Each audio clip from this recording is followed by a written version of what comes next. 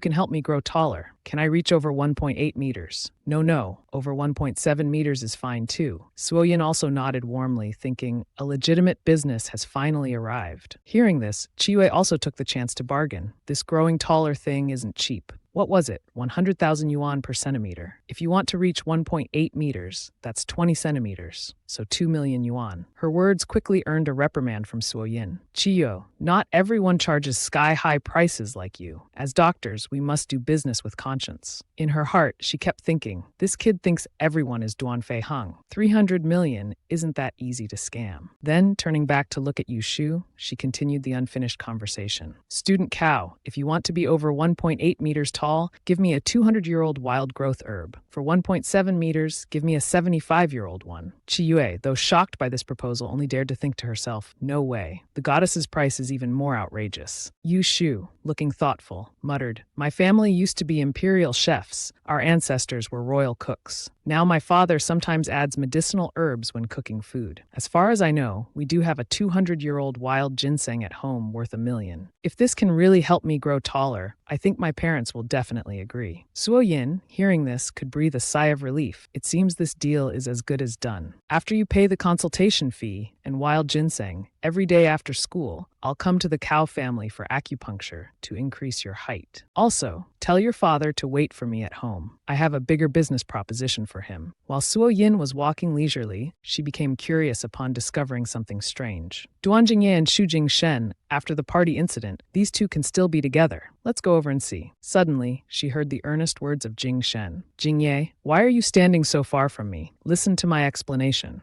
I didn't say we were blood brothers because I didn't want to affect your college entrance exam. Jingye, hearing this, still questioned incessantly, is this the reason you treated me like a fool and mocked me? Then tell me, why could you guess what your mother does but didn't warn me? That day, if Vivi hadn't come to save me, I would have died, leaving that position for you. Jingshen anxiously explained that Jingye's mother has already paid for her actions. You're still standing here safely, but what about her? The lawyer said she has to serve 3 years in prison. My mother's relatives don't want to see us. It's funny, I have uncles and cousins, blood brothers, yet I'm still alone. Moreover, Jingye, our friendship of so many years, doesn't that count as being brothers? Both were startled by a noise from the main door. Suo Yin, embarrassed, spoke up to apologize. I didn't mean to eavesdrop. Come on, class monitor Shu. Please continue your pitiful performance. I haven't seen enough yet. At this moment, Jingshen's face turned purple with anger at the sudden interruption. It's her again. Why does she always appear at crucial moments? That damn star, whenever she shows up, nothing good happens. Bai Siyi's appearance didn't make the conversation more pleasant, but made Shu Jingshen become irritable. Student Bai, stop being so sarcastic. I can swear that if I ever intend to harm Duan Jingye even a little, then may I, Shu Jingshen, be struck by lightning. These words reminded Suo Yin of the principle that in many parts, Shu Jingshen was jealous of Duan Jingye. He even thought that if Duan Jingye didn't exist in this world, he would do better. So the male lead is actively asking to be struck by lightning. Well then, this old ancestor always fulfills everyone's wishes, especially those who don't want to live. Seeing her dangerous expression, Shu Jingshen had a bad feeling. He was just saying it to sound tough. The weather forecast didn't mention any storms, so surely nothing would happen to him. After some back and forth, Duan Jingye returned to the classroom with Bai Suyi, leaving Shu Jingshen standing rooted to the spot. Jingye said, "Grandfather himself publicly stated that he won't let me return to the Duan family. I can't do anything about it. If he had actively made his stance clear, things wouldn't have come to this." Jingye looked at Bai Yi, who was intently looking at something on her phone. Bai Yi playfully winked and reminded him, "Uncle Four, it's going to rain soon." After all, Bai Yi wanted to accept Duan Fei Han as her little brother, and as the future boss, she naturally had to protect him and show her strength. Bai Yi smiled smugly while Jingye sighed helplessly. "Yi, you still haven't given up. Besides, the weather doesn't look like it's about to rain." A bright flash of lightning outside startled him. He couldn't believe it. A moment ago, the sky was clear, and now a storm was about to break. What must happen will happen. Someone who just swore an oath is now facing the consequences. The news of Shu Jingshen being struck by lightning quickly spread throughout the school. Most students laughed about it. Some even commented, "My goodness, what terrible crime did he commit that even the heavens couldn't bear to look at him?" Jingye anxiously asked the female lead. She calmly replied, "It's not related to me. If he didn't have a guilty conscience, this lightning wouldn't have done anything to him." Bai Yi didn't give Mr. Shu much thought. She was eagerly waiting for Duan Fei Han's message. Fei Han received a strange message from Yi Yi and felt something wasn't quite right. "I'm going home from the office, taking a private car, so I don't need an umbrella. What does this mean?" He turned to his assistant, who was chatting and laughing with other staff. "Xiaozhou, come here and help me figure out what this message means." Zhou began to use his deductive skills, starting to look for clues. The nickname is Sophie, with no surname mentioned. This means the sender has an unusual relationship with Mr. Duan. Plus, she calls Mr. Duan Little Han Han. He suddenly thought Mr. Duan is again asking his subordinate for advice on this ambiguous relationship. The expectant look in his superior's eyes made him feel awkward. Xiaozhou deduced that this girl doesn't have an umbrella and really wants you to pick her up. That looks quite professional, but the conclusion is a bit nonsensical. Fei Han was skeptical. Previously, Sophie always spoke directly. If she wanted to do something, she'd do it decisively. Like when buying medicine for his father, she had asked him to hug her. Recalling the past incident made our Mr. Duan feel embarrassed. Xiaozhou still insisted that his deduction was correct, and even advised the CEO to reply to her message quickly. Having used him, Fei Han turned and left. Sophie received a reply message. "I understand your meaning." She grinned from ear to ear. "It's good that you understand. I told you being the little brother of the old ancestor isn't a loss." Another message was sent, this time from Chao Yu Shu. The message was quite long, but basically asking her to quietly walk behind him because he's afraid of being laughed at. Bai Yi generously replied, "You tell those people if anyone dares to mock you for being short, I will reject any request from their family in the future." As if finding a savior, Yushu repeatedly thanked her and agreed to meet after class. After school, Yushu hurriedly ran ran behind Sophie. Suddenly, she met an acquaintance. It was Fei Han waiting for her with an umbrella. Sophie asked in surprise, Han Han, why are you here? Fei Han replied awkwardly, wasn't your message implying that you didn't have an umbrella and wanted me to pick you up? But it seems you have an umbrella now. Looking at the umbrella in her hand, along with Fei Han's silly explanation, made her helpless. She had to lie that she borrowed it from security. Then she fell into his arms.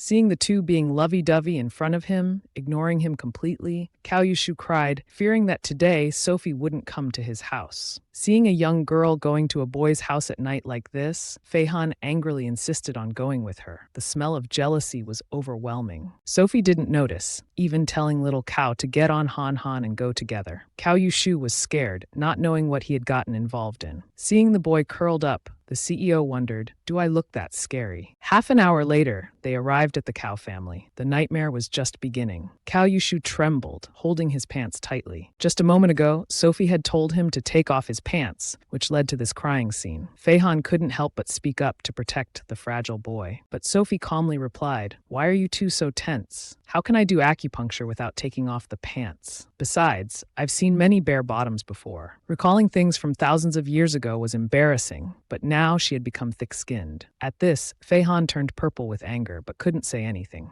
The young master Cao, kept begging her to find another way. As soon as he heard about acupuncture on his knee, he ran off to change his pants, not daring to delay even a step. Fei Han advised Sophie to focus on her studies and not treat patients too often after school hours. As for the spirit medicine, he would help Sophie. She found it strange that this villain was starting to lecture her, but she let it go. She couldn't help but wonder what right Fei Han had to give her spirit medicine. If he were Sophie's disciple, she would definitely take it, but as friends, she couldn't accept it. However, if he would obediently let her hug him, it would be better than any divine medicine. Having said that, she moved closer to the tall figure whose face was turning red. Seeing the two talking lovey-dovey in the room, Cao Yushu didn't dare to enter. He could only curl up in the corner. Eventually, it was time for the treatment. Sophie concentrated her spiritual energy, finishing the acupuncture in less than 5 minutes. However, it drained Sophie's energy completely. Her face turned pale, and her limbs began to feel numb. Her first step was unsteady, about to fall when Fei Han quickly embraced her. Sophie, pleased, suddenly turned into a small cat, nuzzling against Fei Han. Inhaling his spiritual energy felt so good, especially when tired and someone replenishes your spirit. Fei Han, seeing her enjoy it so much, felt warmth in his heart. Did this mean he was special to her? The two kept embracing, not noticing there was a third person present. If they weren't embarrassed, Cao Yushu would be embarrassed for them. A moment later, Sophie gave him a dose of medicine, reminding him to take it on time. Additionally, he needed to sleep for 8 hours, and he would see results in the morning. Cao Yushu couldn't believe his ears. Could there really be such a miracle? Seeing a figure appear behind him, Cao Yushu excitedly introduced his classmate Bai. This is my father. Earlier, you said you had important business with my father. Contrary to expectations, Yushu's father was a large man. I bet he's a professional chef on a cruise ship. Sophie cheerfully greeted him, hoping he'd prepare a feast in lieu of medical fees. Right up his alley, Jinhai immediately agreed without hesitation. Sophie handed him a list of dishes. Jinhai broke into a cold sweat upon seeing it. These were all dishes passed down for centuries, some even thought to be extinct. She didn't want to make it too hard for the chef, so she gave him the recipes directly, which detailed the ingredients and preparation methods. Sophie hoped Jinhai could prepare all these dishes in 20 days. Watching all this, Fei Han couldn't help but wonder why she wanted the cruise ship chef to cook in such a short time.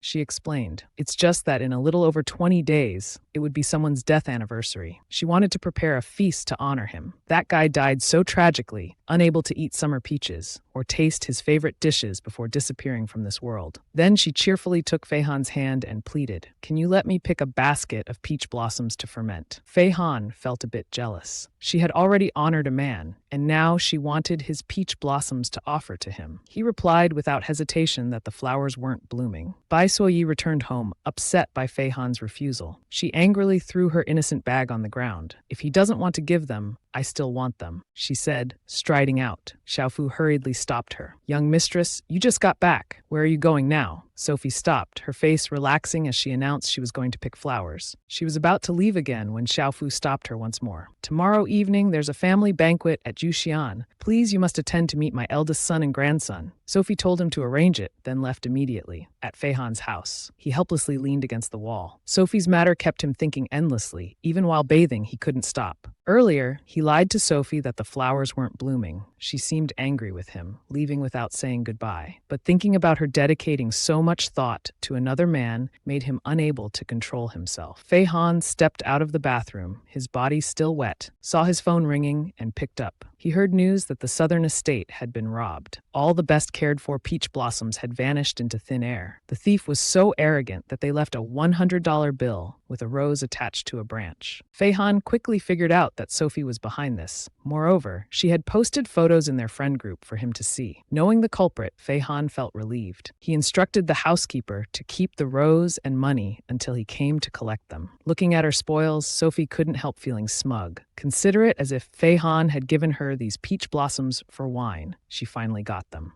Voices from the living room caught her attention. It was Bai Momo on the phone. What good fortune made her so excited? She hung up and began to provoke Sophie, announcing that Professor Zhao Guangming from the calligraphy department at Imperial University had called to set up a meeting tomorrow. "He's coming specially from the capital to Haicheng to see me. Is she showing off because of this?" Sophie thought for a moment. Wasn't International University a bad thing, as she said before? She thought that Professor came to see her instead of Bai MM. One sentence was enough to drive these arrogant people crazy. Sophie added, "Zhao Guangming might be excited by the second-rate person in the city, so why doesn't he directly meet the number one person? Anyway, if you lose face, then don't blame me for not warning you." Bai Momo was furious but couldn't argue back. A new day arrived. Students were discussing the strange events happening recently. Cao Yushu came to class with a letter in his hand for Sophie. He was so nervous that he was trembling, making classmates think it was a love letter. Sophie looked confused, not understanding anything. Meanwhile, someone secretly texted to report the situation outside. Fei Han received a message from Tinjia. "Uncle 4, today a boy wants to give Vivi a love letter to confess. If you really like Vivi, act quickly. I've decided to support you two now." Fei Han didn't understand anything, only that a male student was confessing to her. He replied to report it to the teacher. Tinjia read it and panicked. How could telling the teacher solve this? A while later, Tinjia learned that Cao Yushu had just stopped by to give Sophie a letter from his father, not a love letter. He had already reported to Doan Fei Han. Now he had to explain again. Bai Momo, wearing a red dress, came to criticize. Not only not studying, but also attracting boys. First finding Doan Tinjia to be desk mates, then getting to know Doan Tujia, now receiving a love letter from Cao Yushu. Do you have any shame left? Before Sophie could speak, Tinjia defended her. The two arguing attracted attention in the hallway. Sophie didn't bother to reply, just gently said, "Stop arguing with this ignorant person. Let's go." She even added another sentence. "I told you, the person Zhao Guangming is looking for isn't you." Just that was enough to make the blonde girl go crazy. That afternoon, she had also met Professor Zhao. He wanted to talk about matters related to the Lingbai body. Bai Momo started rambling on about knowledge that ordinary people could also know, but she thought she was very sophisticated. Not only that, she even showed the professor her own calligraphy. Zhao Guangming knew at a glance he had found the wrong person and started to feel awkward. At this moment, Bai Momo's phone rang, startling her. Surely her grandfather was urging her to quickly attend the welcome party for Bai Sophie, but she was far from going. The professor was curious about the Bai family's adopted daughter, who was also the top student. Bai Momo bad-mouthed Sophie, unexpectedly making Zhao Guangming realize that the person he was looking for was Sophie. Bai Momo plotted to invite Professor Zhao for a meal so her grandfather could see her capabilities. The professor agreed immediately. Bai Sophie entered a luxurious place where many people were already seated at a large table. The middle-aged man wearing glasses full of intellectual air was Bai Huangmin, father of Bai Zhe and Bai Shang. The beautiful woman sitting next to him was his wife, Yang Shuhui. A cheerful young man introduced himself to Sophie. He was Bai Zhe, her her older cousin who usually trained martial arts in the mountains. His welcome gift was books that 12th grade students need for exam preparation. The one holding the teacup is Bai Shang, Baize's younger brother. This young man has long blue hair, exuding a calm demeanor. He teases his older brother in return. "Big brother, what are you doing? Who gives test papers as a gift to others? Are you trying to annoy Sophie to death?" That was exactly how Sophie felt at the moment. She just wanted to chop Baize to feel better. Bai Shang gives Sophie a jade porcelain vase. He likes collecting antiques, but his eye for them is problematic. Sophie could tell at a glance the vase was fake, but still accepted it politely. Xiaofu saw that the two older grandchildren were very proud. Then he reminded the two younger ones about preparing gifts for the great-grandfather. As soon as they heard this, the two became anxious and stammered incoherently. Sophie didn't pay much attention, giving her welcome gifts to her uncle, aunt, and two cousins. Seeing that the adopted daughter didn't give her a gift, Sophie's stepmother angrily made a snide remark. "Why did Vivi prepare welcome gifts for the older brother's family, but not for us?" Sophie calmly replied, "Because I don't want to. Who would give gifts to a cruel family that wants to sell their adopted daughter?" Sophie's words angered her, so she brought up the issue of Vivi not being able to meet Professor Zhao. It was to use as a shield, praising her daughter to the skies and saying to let Momo recommend her. Unexpectedly, Sophie calmly said, "I don't know if the conversation was pleasant, but it certainly wasn't successful." Seeing the atmosphere being increasingly tense, Baize quickly came to change the subject. "Let's not talk about this anymore. Let's see what treasure our cousin has given us. Is it a work from the Hanyue Kingdom period?" As soon as Professor Zhao arrived, he immediately asked who gifted this painting. He added that this was a Lingbai-style calligraphy work, and perhaps it could be listed as one of the priceless treasures, a first-class cultural relic of China. Then he looked at Sophie, confirming she was the Bai classmate Zhao Guangming was looking for. Hearing this directly from Professor Zhao, Bai Momo couldn't help but feel disappointed. Zhao Guangming originally wanted to let her know he had found the wrong person. He even praised her talent. Bai Momo was so angry she trembled. All that time spent practicing was only considered an artistic performance. She was foolish enough to come here to provoke Bai Sophie and brought shame upon herself. Sophie looked at her, swallowing her bitterness, and repeated, "I already reminded you before. Professor Zhao wanted to find me, not you." She cursed for a while and then angrily left. Zhao Guangming took the blame for being too hasty and causing such a big problem. But he turned to ask Sophie, "Classmate Bai, the main reason I came here was to ask about the Lingbai style, but also this valuable landscape painting. Where did you get it?" Sophie began to feel uncomfortable. She couldn't say she invented it and had lived for 5,000 years. So she just gave a random answer. Just read books and imitate, that's all. So the professor thought she was keeping many similar cultural relics like this letter. This was truly a major discovery in Chinese calligraphy history. He looked so excited he was almost agitated. Bai Shang offered to give the painting to him, but Sophie firmly objected. At this moment, Yang Shuhui asked about the other things she gifted. Sophie enthusiastically introduced them. Aunt's gift was a beauty pill that can remove yellow spots and wrinkles. It brightens your skin. It's Tianling Dan, used to enhance physical condition, not something expensive. Baize was overwhelmed upon hearing this. Tianling Dan isn't something everyone can have. Moreover, it's too precious to consume. Hearing this, Sophie wondered, can't Tianling Dan improve health? Baize turned away, crying inside. Who would use this immortal medicine for staying in shape? This is a waste of resources. Xiaofu hurriedly rushed over and knelt down, using a pitiful expression to beg her for one pill. Sophie agreed without hesitation. Baize started to connect everything. All the gifts were precious. Could it be that what he's holding is the same? The first page shocked him. A quick introduction to qi cultivation in 7 days. Baize was so happy he teared up.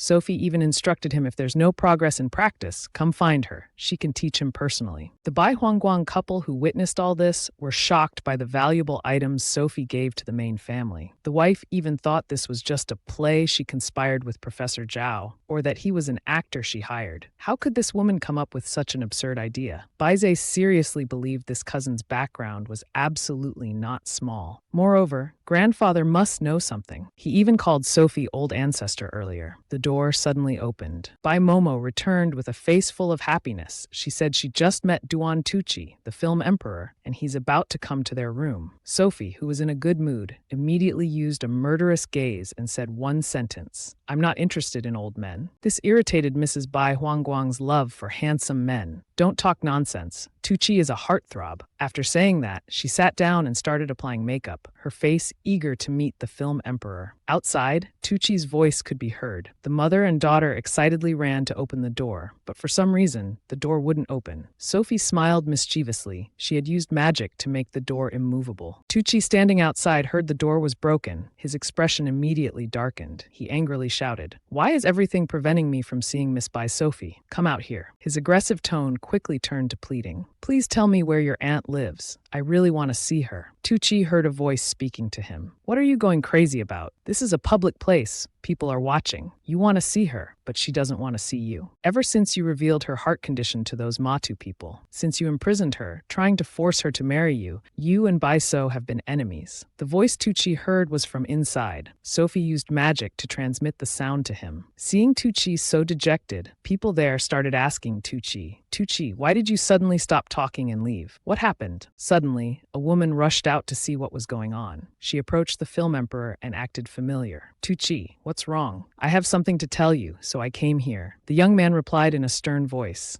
Sophie said, "Baiso doesn't want to see me because I revealed her heart condition to Matu. But when did I ever reveal this to others? There must be a misunderstanding here." Seeing Tucci so upset, the people around tried to console Tucci. "Don't go crazy in crowded places like hallways anymore. Do you know how many people online are betting that your wedding with Miss Dong won't happen?" The young man heard this and replied indifferently, "If it doesn't work out, then it doesn't. Anyway, I don't like her. Yuan Jie, once you've seen the ocean, it's hard to be satisfied with a river." The young lady hearing these words would surely be very scared. After Tucci left, Sophie finally breathed a sigh of relief. He's finally gone, not ruining the good mood. But being constantly remembered by that filth is a bit nauseating. I need to think of a way to deal with Tucci. As for the fans, having missed the chance to meet the film emperor this time, everyone expressed their regret. "Don't go, Tucci, my film emperor, don't go." The confused man said to the female lead's family vaguely, "Auntie, even if you can't meet the film emperor tonight, there's still good food to keep you company. Why don't we order some food first?" He then handed the menu to Sophie. Seeing this, the stepmother couldn't help but argue. "My grandson is still here. How can you let a junior order? Do you understand etiquette?" Bai Momo took advantage of the situation to interject. "That's right, and just now when I went to the door, I heard the waiter say the Chinese chef at Jushanlu has put up a closed sign. All signature dishes are no longer available, so what's worth ordering? Let's just eat casually and then go home." Hearing this, Bai Guofu angrily said to Liu Man, "You don't understand, child." The female lead beside him gently explained, "Little Fu, don't say any more. Bai Momo, let me tell you too, if you want to eat the restaurant's signature dishes today, you should really let me order." Hearing this, the mother and daughter whispered with a sneer, "This country bumpkin is bragging again, just because she got a position on the Jade Book ship.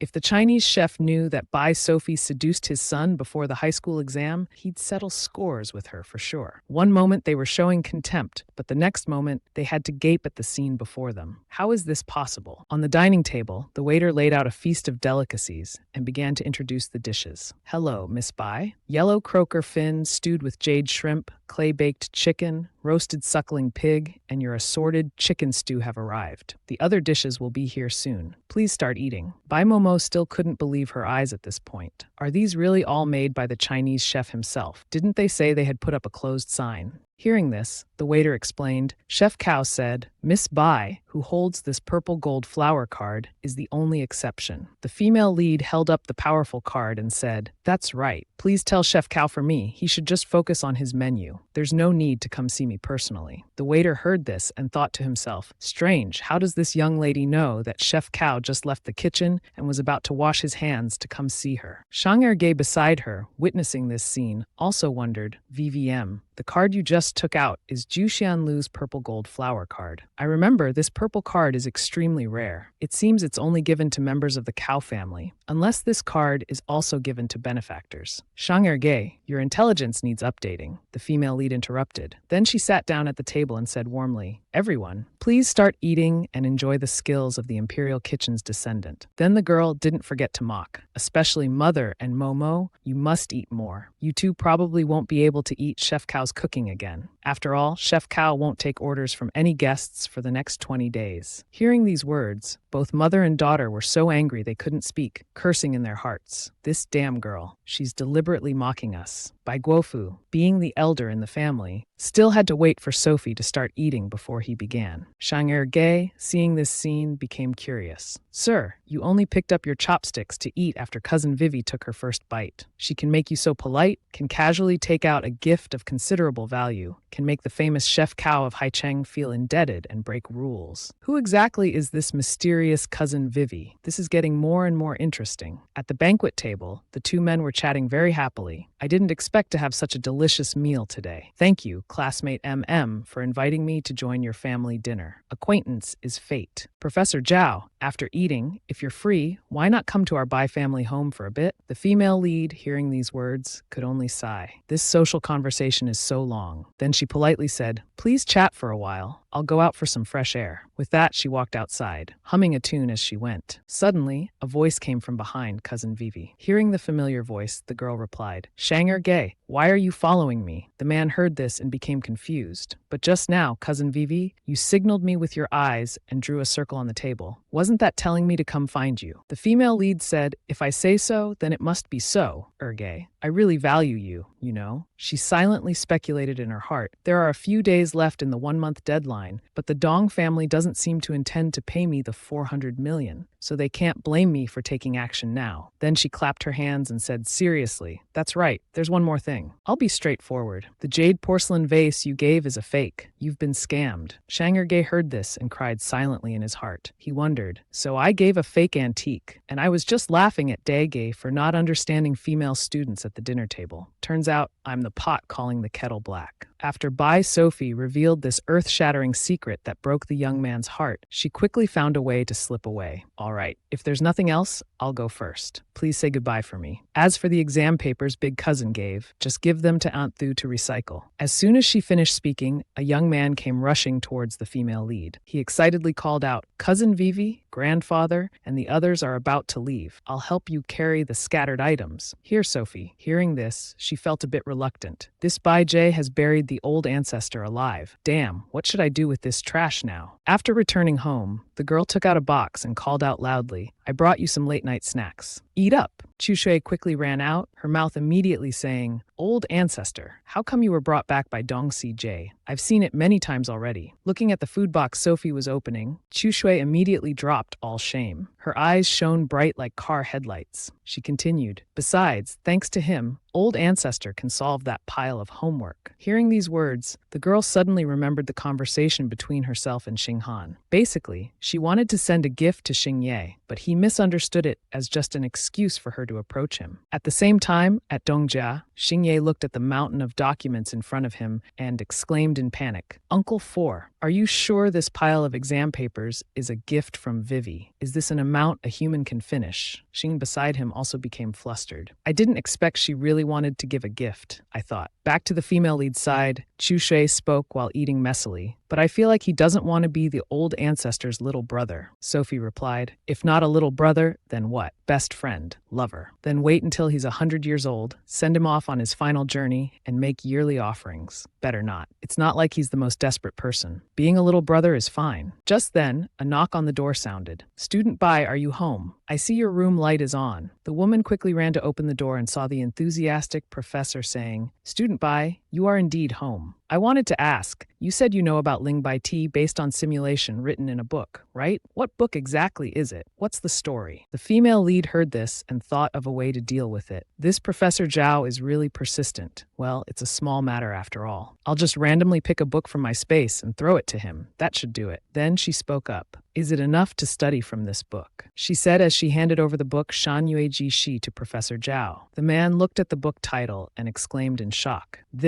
Could this be the original text of Shan Yue Ji Shi? Judging from the characteristics and traces of this book, it might even be the original copy. Even if I tell you whether it's the original or not, you'd still want to take it for authentication, right? Sophie thought to herself. Then she calmly replied, whether you believe it or not is up to you, not me. At this moment, Professor Zhao was extremely excited. Gloves, I need gloves. Yes, authentication. I also need to find someone to verify the content. The female lead replied, is that necessary, Professor Zhao? You can just look at it directly. The man emphasized each word. If this is really the original copy, Student Bai, do you know how much this is worth? If I damage even a tiny bit, I'd be the sinner of the entire world. It's not that serious, is it? It's just a novel about eunuchs. Sophie replied casually. Suddenly, Professor Zhao exclaimed, I've got it. He then put on fried chicken gloves. His heart seemed about to jump out of his chest as he began to turn each page of the book. The girl, witnessing this scene, became worried and asked, Professor Zhao, please calm down a bit. Should I give you some medicine? Your current state doesn't seem quite right. The man, flipping through the pages, couldn't contain his excitement. Student Bai, look at the seal. It has the Emperor's seal from that time. There are also seals from various approval departments. Among existing cultural relics, those with the Emperor's original seal from that era just need comparison to verify authenticity. This.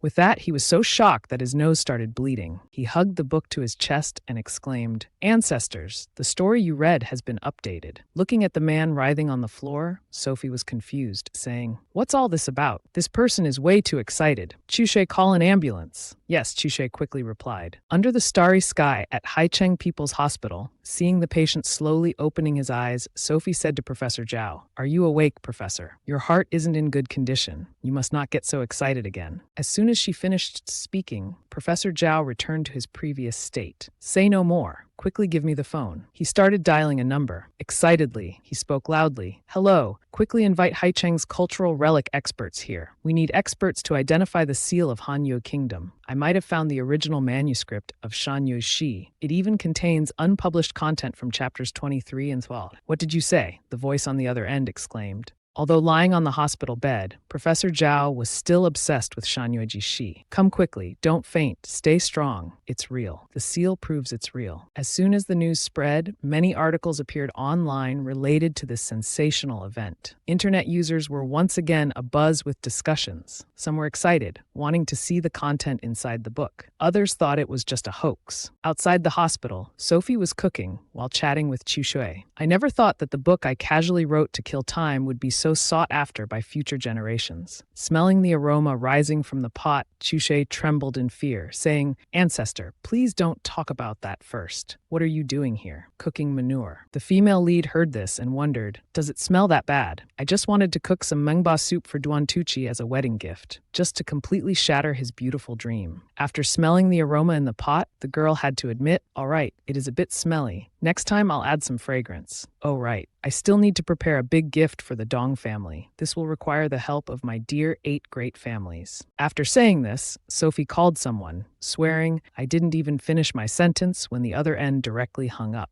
The female lead was stunned. This guy's got guts, daring to hang up on the ancestor. Are you tired of living, or have I been too lenient with you? Then she texted little Moonlight Chijia, see what your brother is doing. The reply came, Goddess, my brother is watching a live stream. Reading this, the girl couldn't help but feel annoyed. At this hour, what live stream could that kid Chimo be watching? Overseas business news. It can't be that captivating, right? She then sent a message to little Moonlight asking for the link. Immediately, Sophie's screen showed a seductive girl sweetly inviting. Welcome, ancestor, hubby, to my live stream. Hubby, I want a little gift. Can you give me one? Sophie pondered. I'm really too stupid. Only knowing to watch this flirtatious female streamer's live stream late at night must all be uncouth men. But I never expected Chanmo, whom I've watched grow up, would one day fall like this. Just as she finished, the woman on the screen gently said, Thank you for the yacht from husband Mo, who's at the top of the leaderboard. Hearing these words, the female lead immediately became irritated. He's even giving gifts to this kid Chimo. What's going on here? Thank you, husbands, for supporting me, the female streamer continued. Sophie carefully observed the girl's room and suddenly exclaimed, Wait, what's that? Husbands, it's so late and you're still watching Meng's live stream. Meng is really happy. The girl's mind was full of calculations. Since these 3 mirrors were hung up,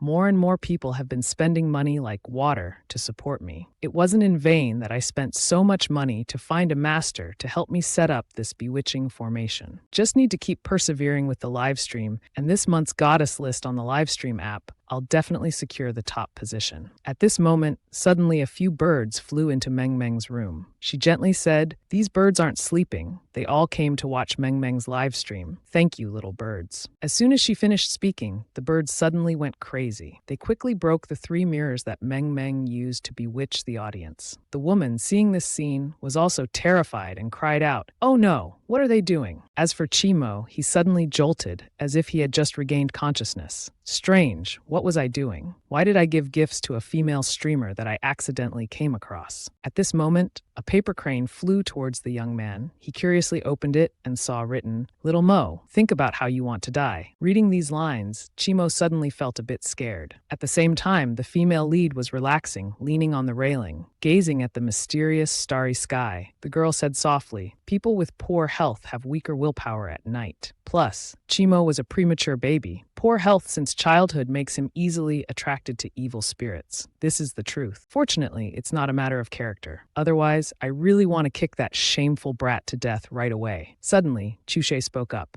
"Old ancestor, please calm down. Look, that little Xuanmeng's livestream room has already been shut down by Hanyu Video. It's been shut down so quickly. Duan Feihan's speed is quite fast too," Sophie exclaimed in surprise. Come to think of it, Hanyu Video, which little Xuanmeng signed with, is a company under Duan Feihan. Just now, Bai Sophie used her real name to report this matter to Duan Feihan. Perhaps because of this, little Meng's livestream was shut down in an instant. At this moment, the female lead called Feihan. She cheerfully said, Han, your work efficiency is quite high. Nothing else to do. Just reminiscing about the Mountain Moon Chronicles. The man replied indifferently. Sophie became excited upon hearing this. So Duan Feihan is also a book lover. Then she tried to probe. Han, how do you feel about this book? Is it really wonderful? The man answered seriously. This book lives up to its reputation as the first masterpiece. Moreover, some details in it are a bit familiar. Familiar plot. How on earth could you be familiar with it? Could it be that someone plagiarized? Bai Sophie said while thinking. This plot is somewhat based on what happened when she first came to this world 5,000 years ago. Duan Feihan, a person who probably didn't even exist in a past life, how could he be familiar with anything? Feihan on this side reported, "Because I can't say it either. It's getting late. Why aren't you sleeping yet? Don't you have school tomorrow?" "I don't need sleep and can't sleep anyway," the female lead replied. Then she recalled the months she had been through. "For 5,000 years, I haven't slept at all. At most, I was in the sea, consciousness wandering in the dream sea of humanity. As night falls, especially the late nights of 100 years ago, I always remember being kept back, how lonely and boring it was." Finally, she said to the other end of the line, Han, how about I enter your dreamscape today? Maybe I can see clearly who the female lead in your beautiful dream is." Mentioning the female lead in the beautiful dream, Duan Feihan unconsciously broke into a cold sweat. He nervously said, "That, if you can't sleep, maybe you should count sheep instead." Sophie quickly replied upon hearing this. "Count sheep? Why don't I just count you directly?" "No, counting you might make it even harder for me to sleep." These words made our Feihan blush and his ears turn red. He wondered to himself, what was she implying with her words? On Sophie's side, her mind wasn't very proper. Just thinking about Tang Seng's meat made her excited. How could she sleep like this? The next morning at school, the girl kept yawning continuously. She tiredly sighed. "As a result, I thought about Tang Seng's meat all night and really couldn't sleep." Just then, a female student ran over breathlessly announcing that the 3 goddess students who had gone for a health checkup had finished their examination at noon and could return to class now. "Wait a bit longer." "There's still one more person," Sophie replied. "There's someone else," Chiyu asked in surprise. Suddenly, the sound of footsteps approaching was heard. The female student looked at the man in front of her and then exclaimed in surprise, Finally, you listened to what I said. I've been telling you for a long time. You should come see our goddess for treatment." Sophie looked at this person. How could he not be familiar? She immediately showed a distant attitude and asked young Master Qi, "Where are you planning to get examined?" "Coming for a heart checkup," the young man hesitantly said. Then he started a conversation with Bai Shuowei. "Great ancestor, thank you for taking care of Yuewei during this time." He silently mused to himself. According to the family rules of the 8 great clans in China, the existence of the great ancestor would only be disclosed to each person inheriting the family headship. It was passed down orally without leaving any written record. Unexpectedly, this year the great ancestor became interested in becoming a high school student. Actually, counting the time that Yuewei and the great ancestor have been together, it's much more than mine. At this moment, the female lead suddenly spoke sarcastically. "This energetic but clueless boy, don't try to strengthen your relationship. What junior would hang up on the great ancestor's phone call? Are you sure you haven't mistaken someone else?" Chimo, handsome and sensible, immediately started flattering Sophie. Great ancestor, here's the safety key for the Lingji mushroom kept in the safety deposit box on the third basement level of Haicheng Bank. Hearing this, the girl's attitude changed 365 degrees. She pinched the young man's cheek and said happily, "Oh my,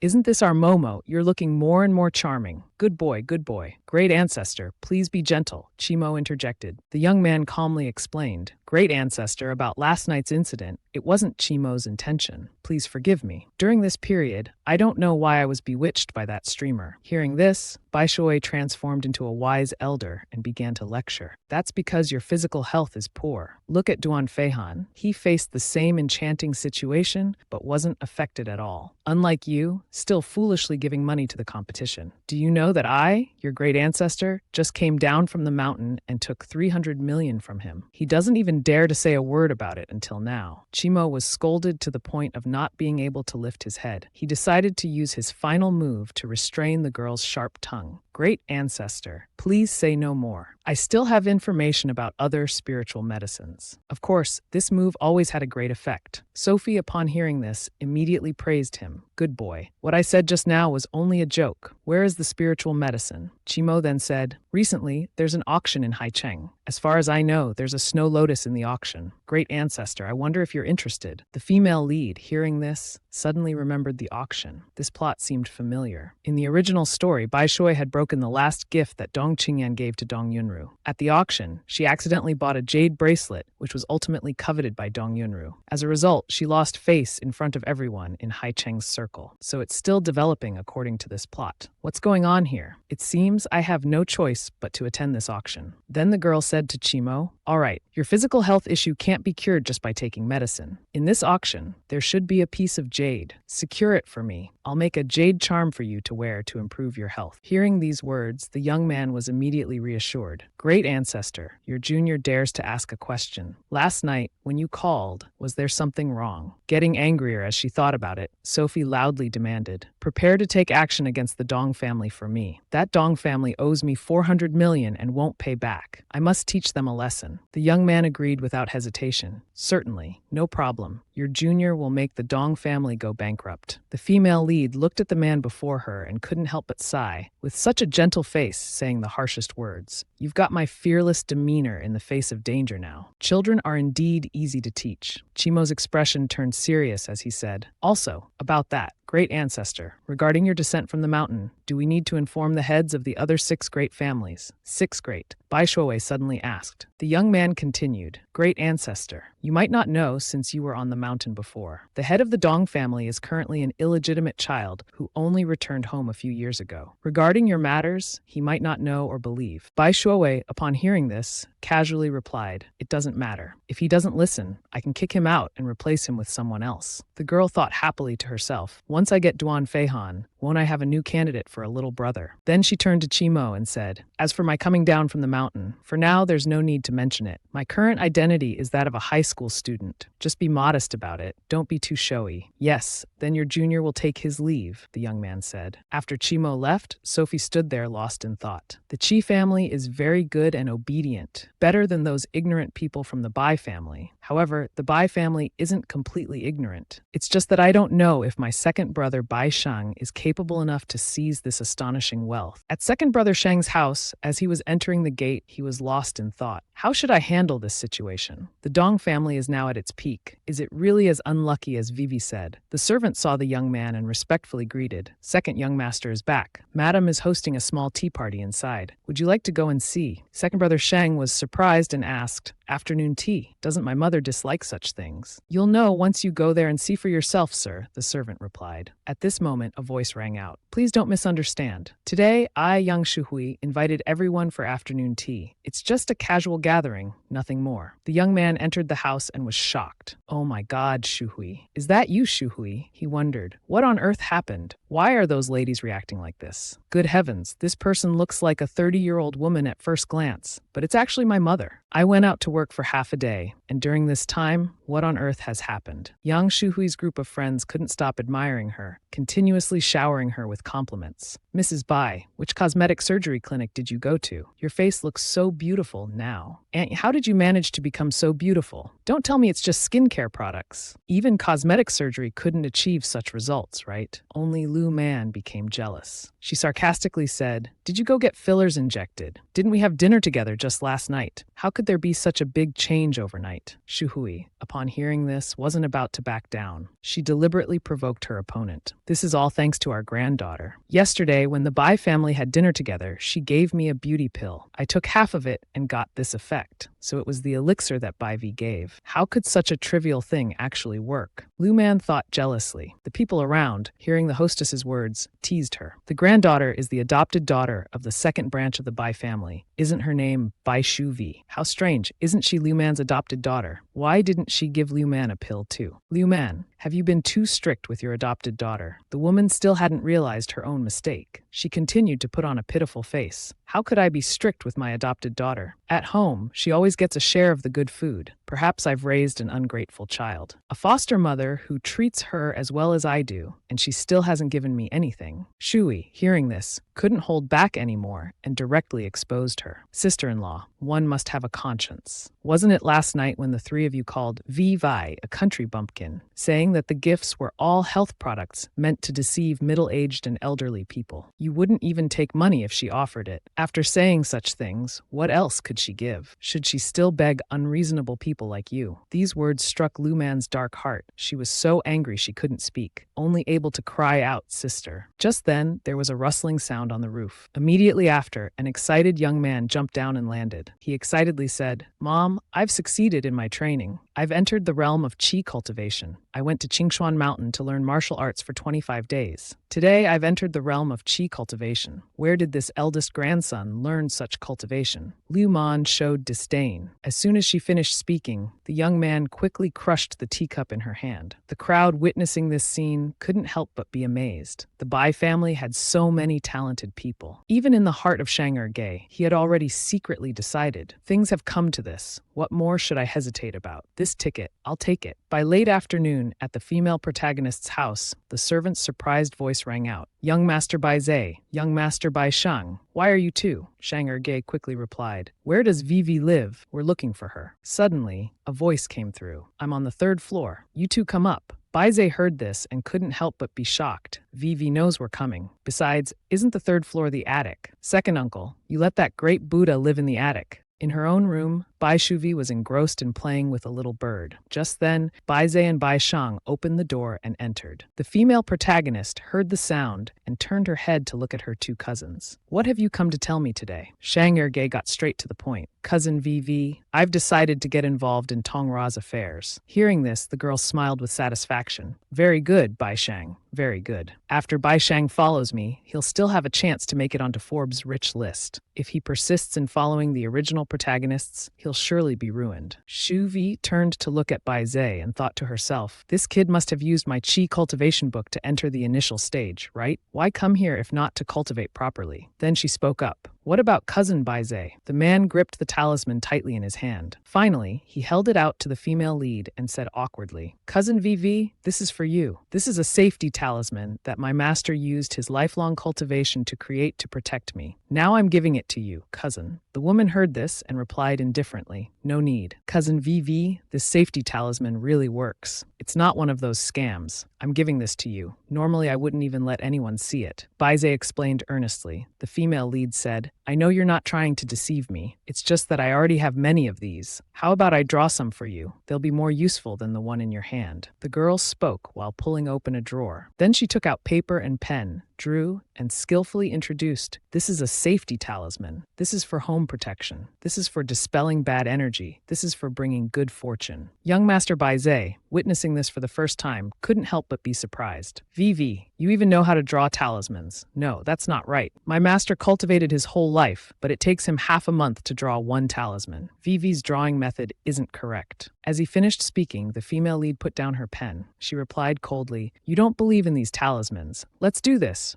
We'll try it and see. Then the girl threw the talisman in her hand to another place. At that moment, from downstairs came Lu Man's bitter voice. Bai Shuvi, you freeload off the Bai family, yet when you have good things, you only give them to the main branch. Let me tell you, today, whatever good things you have, hand them all over to me. Bai Momo beside her heard this and looked confused. Mom, what are you talking about? Aren't the things she gives just scams and junk? Lu Man, hearing this, suddenly became angry and turned to glare at her. It's not a scam. Momo, don't you see how beautiful your first aunt has become? She could even pass as your sister when going out. Just then, a beam of energy flew straight into Liu Man's head. It seemed the talisman had started to take effect. She tripped while walking. Then she fell down the stairs. A scream that could shake heaven and earth rang out in the house. Momo, seeing the woman writhing on the floor, worriedly called out, Mom, are you okay? Liu Man was now clutching her leg in pain. She managed to cry out, My leg hurts so much? Quickly call 120. Seeing this, her daughter flew into a rage and cursed. You jinx, Bai Shu Vi. Ever since you entered this house, strange things keep happening. My mother's fall must be your doing. Of course, this scene had surprised Bai Zhe and Bai Shang immensely. At this point, Sophie spoke up with a laugh. Well, my talisman is useful, isn't it? Vai Vi is second aunt, okay? Bai Shang asked worriedly. The female lead replied indifferently. I'm so kind-hearted. How could I possibly cause trouble for my foster mother? She'll be fine after 3 or 4 days in the hospital. In her heart, she thought, I remember Bai Momo has an exam, so I won't pursue her helping outsiders. I really am a good person. Bai Zi's eyes suddenly lit up beside her. Cousin VV, these talismans of yours are even more effective than the ones at the auction. Interesting. So the auction house in High City also has talismans. How much do they sell for? Sophie suddenly asked. The young man honestly answered, there are different grades. The lowest is 100,000. If it's top grade, about 1 to 2 million each. There's an auction tomorrow night. If VV is interested, we can go and take a look. The female lead heard this and said excitedly, Great, I just made plans with a friend. Just then, Duan Fei Hansen sent a message. Are you free tomorrow night? The girl looked at the message and had a thought. Tomorrow night. Tomorrow night I want to go to the auction, but just before, Duan Feihan didn't like me going out at night. This guy doesn't want to be my little brother, but wants to control me. He even told me to study hard. If he knows I'm going to the auction tomorrow night, he'll surely nag me to death. Then she quickly replied to Feihan's message. Not free? I have to study. Okay, studying is most important. Feihan replied, silently thinking to himself, that's good. I'll get the Snow Lotus elixir for her at tomorrow's auction. So the next day, Sophie went to the auction with Chimo and Baize. At this time, Chimo respectfully said, Ancestor, if you like anything later, you can tell me. I got it, you little spendthrift. That's kind of you. The female lead replied indifferently. Old Ancestor, I'm really not being a spendthrift. The young man spoke up to explain. Baize heard the conversation and thought to himself, puzzled, how does Sophie know Chimo, the leader of one of the 8 great families? Even stranger was Chimo's attitude towards her, which was very respectful. A moment later in the auction hall, the auctioneer solemnly said, Dear distinguished guests, welcome to today's auction. There are many items in today's auction. We hope you all can win the items you like to take home. So without further delay, I declare the auction officially open. The first item is a snow lotus from the Snowy Plateau's peak. The starting price is 6.6 million. Sophie immediately rang the bell to place a bid. She silently marveled at her abundant knowledge. It's genuine. I need this snow lotus. The host announced, guest number 03 bids 7.1 million. Does anyone want to bid higher? Immediately, a lively bidding war ensued. 09, 7.6 million, 3, 8.1 million, 9, 9.1 million, 03, 20.1 million, 09, 20.3 million. 03 and 09 were bidding against each other. The sky-high prices shocked everyone. At this moment, Baize suddenly asked, Hey, why isn't Sophie bidding anymore? Chimo heard this and explained, the market price of that snow lotus is only 2 million. Going any higher would be too expensive. The old ancestor won't spend money like trash, but she also doesn't want to give up easily. Then, the young man turned to his subordinate and said, Go check who's sitting in box 09. Sophie also chimed in. By the way, tell him I can agree to one small request from him. Otherwise, I can make it so that when he leaves home in the future, he'll see rain pouring from the sky and know what it's like. At position 09, Chimo's subordinate had told this imposing man about the earlier matter. The guest in box 03 said this, Any request is fine. Then I need, the young man replied. The subordinate returned and reported his words to Baize and Chimo. The 2 young men exclaimed in unison upon hearing, What does he want?